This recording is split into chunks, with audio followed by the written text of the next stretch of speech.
Hello guys, അങ്ങനെ ഒരു കിടിലം ഹിന്ദി സിനിമ കണ്ടതിൻ്റെ ഒരു സന്തോഷത്തിലാണ് ഞാൻ.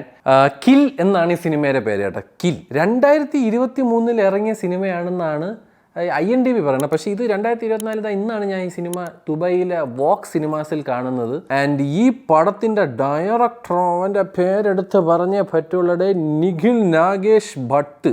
എൻ്റെ അണ്ണൻ്റെ വേറെ പടങ്ങളൊക്കെ ഏതാണ്? ഇതാണ് എൻ്റെ ആദ്യത്തെ പടം. അണ്ണൻ്റെ വേറെ ഗേൺ ഗെയിം എന്നൊക്കെ പറഞ്ഞിട്ട് എന്തൊക്കെയോ വേറെ ഏതൊക്കെയോ സിനിമകളാണല്ലോ. രാഷ് ഭാരി, ലോങ് ലിവ് ഭിർ മുഹമ്മദ് മോഹൻ. ഈ എന്തായാലും അപൂർവ എന്ന് പറഞ്ഞിട്ടൊരു സിനിമയും പുള്ളി ഇതിൻ്റെ ഇടയ്ക്ക് എടുത്ത് കേട്ടോ. അപൂർവ ഇതൊക്കെ ഏത് ലാംഗ്വേജ് ഇടയി? എന്തിനാണെങ്കിലും അണ്ണ എടുത്തു വെച്ചേക്കണ ഈ പടം ഉണ്ടല്ലോ, മരണമാസ് പടം കണ്ട. റെയ്ഡ് എന്ന് പറഞ്ഞൊരു സിനിമയുണ്ട്. എത്ര പേര് കണ്ടിട്ടുണ്ടെന്ന് എനിക്കറിയാം. റെയ്ഡ് ഒരു ബിൽഡിംഗ് മൊത്തം ഒരു അടിച്ചടിച്ചടിച്ചടിച്ചടിച്ച് മോളിൽ പോകുന്ന ഒരു സ്ഥലമല്ലേ. ആ പടം ഇഷ്ടപ്പെടുന്നവർക്ക് ഈ സിനിമയ്ക്ക് ടിക്കറ്റ് ധൈര്യമായിട്ട് എടുക്കാം കേട്ടോ. അതിൻ്റെ ഒരു ഹിന്ദി വെർഷനാണ് ഈ പടം.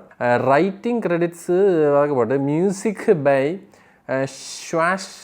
ശാശ്വത് സച്ദേവ്. സിനിമാറ്റോഗ്രഫി എടുത്ത് പറയണം, റാഫി മെഹമ്മൂദാണ് സിനിമാറ്റോഗ്രഫി. ഇതൊക്കെ ആരടേ? സൗണ്ട് ഡിപ്പാർട്ട്മെൻറ്റ്, സ്റ്റണ്ട് എടുത്ത് പറയണം കേട്ടോ. സ്റ്റണ്ട് എടുത്ത് സി യോങ് ഹോ. അമ്മോ, ഏതോ ചൈനക്കാരനാണ് കേട്ടോ. പർവേസ് ഷൈഖും സെൻ യോങ് ഹോ. പുള്ളിയാണ് കേട്ടോ. ഏതോ പുലിക്കുട്ടനെയാണ് അവന്മാർ ഇവിടെ എത്തിച്ചത്. വാറിൻ്റെയൊക്കെ പുള്ളിയാണ്. ടൈഗർ 3 പിന്നെ അങ്ങനെ കുറേ കിടിലം പടങ്ങൾ പുള്ളിയാണ് കേട്ടോ ചെയ്തേക്കണം. Action director. അണ്ണൻ വേറെ ലെവലാണ് കേട്ടോ.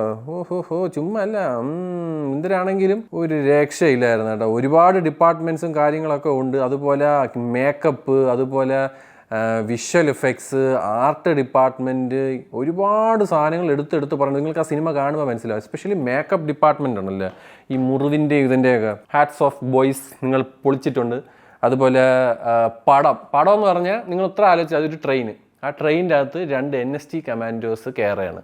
ആ സെയിം ട്രെയിനിൻ്റെ അകത്ത് ബാൻഡിറ്റ്സ് മോഷ്ടിക്കാൻ വേണ്ടി കയറിയാൽ എങ്ങനെ ഇരിക്കും? ഇതിൽ കിൽ എന്ന് പറഞ്ഞ് ഈ സിനിമയിൽ ടൈറ്റിൽ വരും. ഓക്കെ, ഇത് തുടക്കമൊന്നും ടൈറ്റിൽ ചെയ്ത് കാണിക്കില്ല. അത് കഴിഞ്ഞിട്ട് സിനിമ ഒരു പോക്കുണ്ട്. അതുവരെ നമ്മളിങ്ങനെ ഇത് കുഴപ്പമില്ല, അടി, ഇത് നമ്മൾ കണ്ടിട്ടുള്ള അടി തന്നെ, ഇതൊക്കെ നമ്മൾ ഇത് കുറേ കണ്ടിട്ടുണ്ട്. ആ ടൈറ്റിൽ എഴുതി കഴിഞ്ഞതിന് ശേഷം ഒരു സാധനം ഉണ്ട് മക്കളെ, എൻ്റെ അമ്മോ, മരണ അടി.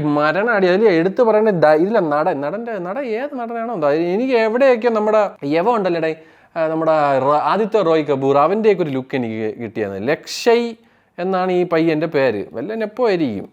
നീ സ്വന്തമായിട്ട് ഒറ്റയ്ക്ക് വഴിവെട്ടി വന്നവനാണോന്നും അറിഞ്ഞുകൂടാ. എന്തിനാണെങ്കിലും എനിക്ക് തോന്നുന്നില്ല വഴിവെട്ടി വന്നവനാണെന്ന് എനിക്ക് തോന്നുന്നില്ല. എന്താണെങ്കിലും അവൻ അടിപൊളിയായിട്ട് അഭിനയിച്ചിട്ടുണ്ട്. അത് ഉള്ളത് പറയാലോ. നല്ല ഫിസിക്കിൻ്റെ സെറ്റപ്പിലൊക്കെ ആണെങ്കിലും ആക്ഷൻ സീൻസൊക്കെ ആണെങ്കിലും അടിപൊളിയായിട്ട് ചേരും. പിന്നെ അതുപോലെ രാഘവ്, ഈ നിപ്പിൽ സ്ലോ മോഷൻ ആവണ ഒരു ചെറുക്കമുണ്ട്, ഡാൻസ് കളിക്കണം. അവൻ ഈ പടത്തിൽ വില്ലനായിട്ടുണ്ട് കേട്ടോ. മോനെ, നീ പൊളിച്ചടിക്കുന്നാണ് എനിക്ക് പറയാനുള്ളത്. നീ ഒരു മരണമാസ് വില്ലനാണ്. പിന്നെ താനിയ മിൻതല എന്ന് പറഞ്ഞിട്ടൊരു പെങ്കൊച്ച്, അങ്ങനെയൊക്കെ. അഭിഷേക് ചൗഹാൻ, പിന്നെ നമ്മുടെ ഫുഡി ഉണ്ടല്ലോ, നമ്മുടെ മുളകുഴി, മിസ്റ്റർ മുളകുഴി എന്നൊക്കെ പറഞ്ഞ് നടക്കുന്ന ഒരു മനുഷ്യൻ ഉണ്ടല്ലോ. അയ്യോ, പുള്ളി ഭയങ്കര ഫേമസ് ആണ്. അയ്യോ, പുള്ളിയുടെ പേരെനിക്ക് വായി വരുള്ളേ. എന്തൊരു അഗ്നിഹോത്രിയാ, ആശിഷ് ജി വിദ്യാർത്ഥി, അത് തന്നെ. പുള്ളി ഗംഭീര ഫുഡിയുമാണ്, എന്നാൽ കിടിയിലൊരു ആക്ടറുമാണ്. പുള്ളിയെ കൊണ്ട് ഈ പടത്തിൽ. പക്ഷെ സിനിമ അടി എന്നൊക്കെ പറഞ്ഞാൽ നല്ല എ ക്ലാസ് ഒരു മറ്റേ ബ്രൂട്ടൽ സാധനങ്ങളാണ്. ഇത് സ്ട്രിക്ട്ലി 18+ ആണ്. സ്ട്രിക്റ്റ് ആയിട്ടും 18 അല്ല, ഒരു 21+ ഒക്കെയാണ്. റേറ്റഡ് R ആണ്. 21 വയസ്സും 21 ദിവസവും 21 മിനിറ്റും ആയിട്ട് നിങ്ങൾ ഈ സിനിമ കാണണമെന്നാണ് എനിക്ക് പറയാനുള്ളത്. അടി എന്ന് പറഞ്ഞാൽ നല്ല ബ്രൂട്ടൽ സാധനം. നമ്മളിങ്ങനെ എൻ്റെ അമ്മേ എന്നൊക്കെ പറഞ്ഞാൽ ഫേസ് പോവില്ലേ, ആ ടൈപ്പ് സാധനമാണ്.